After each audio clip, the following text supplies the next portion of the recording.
Akuno Bashirike? Yes. I'm a wounded ORAUSA women committee. I better no bakwa Christmas this time around. Last year I better some of us actually I'm in an interview. So we are here today again to repeat the same thing. Here every year or one of the projects I know a special needs children's project. So I need for the name we got all the among us sitting here haka. We okay, Christmas I know. So again this year again I repeat the same thing. That's why I when I never Lolo Cecilia or below. Merry Christmas. Oh, yeah, get up about Lolo Ujuma meme. Merry Christmas. No, when the Kodoku Lolo Ching up around the ORAUSA Women Committee First Lady, the chairperson. So I better back. I guess you know Hindi and never I get alone. All one of the projects I mean, like I said, behind that was special needs children's project. Right. So here whenever I put on up rice, abo 2 bags of rice. I put on 1 bag of gari. I put on half bag of beans, 3 sachets of no cube.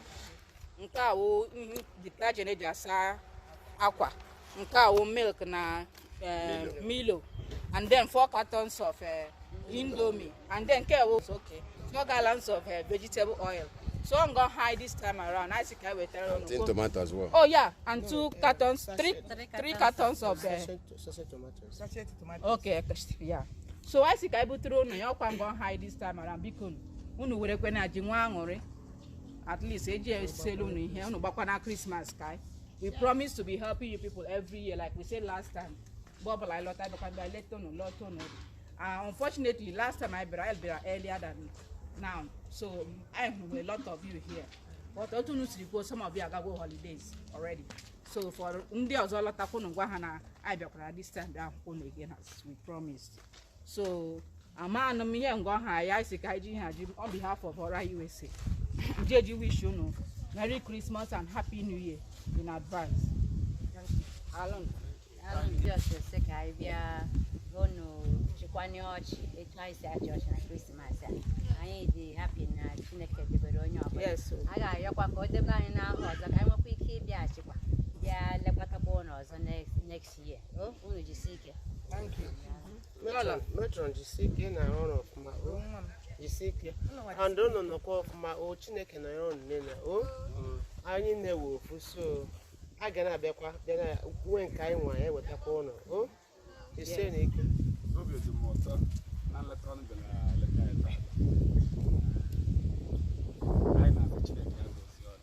Everyone's were out. I want you to let that happen. You ever get a up on another bag. I need a case of your mama. So, Manu Monium, myself, I am at least I am opening high getting I got. So, on your young I said, you on your again, I am mega. Good afternoon, my dear. I like the photo. You are not by life. But I never would swim like a chicken like a statue. The chicken was on your brother could be another. The corner of the other chicken like a little. I'll fall when I got a phone. I got one. Get out of Challenge I know about motor. Okay. This is the only motor I want to gas. I don't develop a lot of faults. Can we gauge when I say, oh, I'll get the jazz around. So I want to get my better and what take she will take us to motor I got to school. I got to buy a mapper. So any other thing, I'm not like I can have my own. Okay. Feeding is also a challenge share because a man here charity organization. So one dometer no the one you reach ya with the mother man not take economy share. So I'm going to buy an anopanga and I chop boy cargo because of the rice. I have water rice and I'm a she cannot bring a window. All I need into me, I need into me. So I'm not one decent as a lot of she got the rice. No, I got it. So one to make a better. And when you get a trees, I wouldn't pay a month more to 2 months. Yana sell it to make a way. So while I hear as I say, and I hear she like so what the challenge. Okay. Government na-abịakwa here hụ nụ. No, even past government, I thought we were going to this one now I can make it for a year. I am up at the mobile chat. So only again 8 years. So Obi ọcha na obi ọma na obi ụtọ were aha Chineke na-ekele nwanyị ọlụlụ na-agbasi ike icheta all the way from America nọ na-echetakwa sị nwere ihe dị ka chichi ahụ Jehova ga-echeta na karịa ka ọ na-echeta bụ n'aha Jizọs. Ọ ga-aka mma karịa ka ọ ka bụ n'aha Jizọs. Ọ gara last year bịamakwa this year onugbu anyị n'uche anyị na-akwụkwọ anyị kpebere Chukwu anyị na-eti ihe ndị niile na-echetara anyị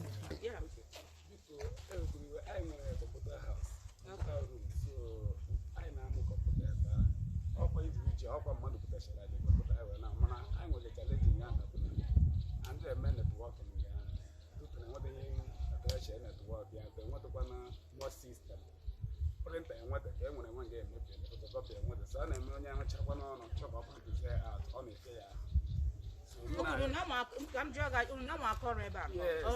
kọmputa presaịz a ka na-emepụta ya so na Chukwu ga-eme ebere ka anyị na-esi Chukwu rụpụta ego organ one system ke put them work on laptop work on modem anything they would iji wenye na ya aka nga na nwike na ko enhance na the learning Ihe kuna network anọ here. Yes, That is the na me call.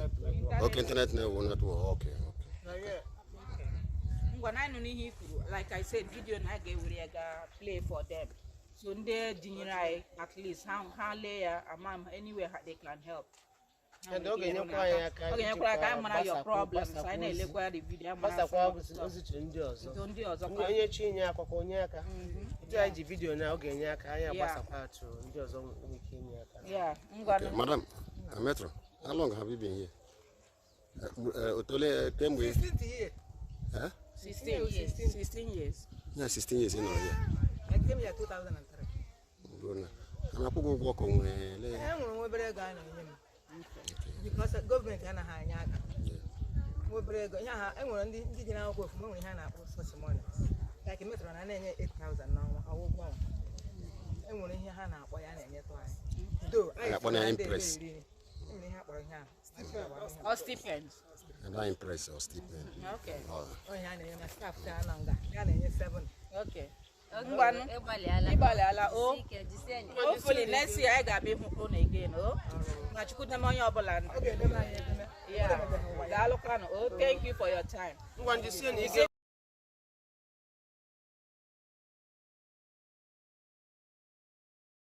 Ma ịkpọga ọra. Enwere ike ndị nọ here nwere ike ama ghọta ihe ọra. Kedu ihe ọra mean? Okay, ọra mean no Olu Regional Assembly USA. On your mean Olu Regional Assembly of Olu Zone, strictly for Olu Zone. That is why I am modern here. I naga ebe obula no under Olu Zone. Yeah. How long can you start this gift in your kanda? Okay, this particular one not just last year I be there, but I only had a popular motherless babies home project. But in here I know that now motherless babies home I now won't get under Olu Zone. They can never image. That's why we came up with this new one for special needs children's project. Okay. I be there last year. Okay, Kimber no be here since last year. How many needy home have you people visited? So no, it's annual something I mean once a year. So every December I look up for them. Okay. Thank you very much. Thank you, man. Keep it up, eh? Thank you very much. Thank you. Anything you want to say? I agbasa ozi ịwụ na you try. Yeah. One the government people they need the help.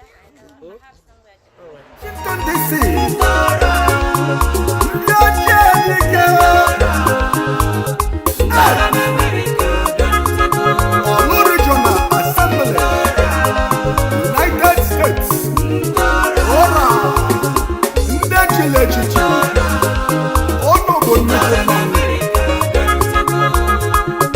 adị n'igwe, anyụkọma mmiri ọnụ, ọgbụ ụfụfụ,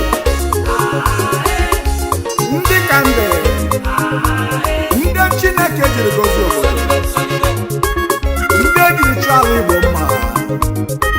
Odogwu karịrị odogwu a na-ahapụ isi okwe ndị ọma ọnụ ga-adị ndị chile echichi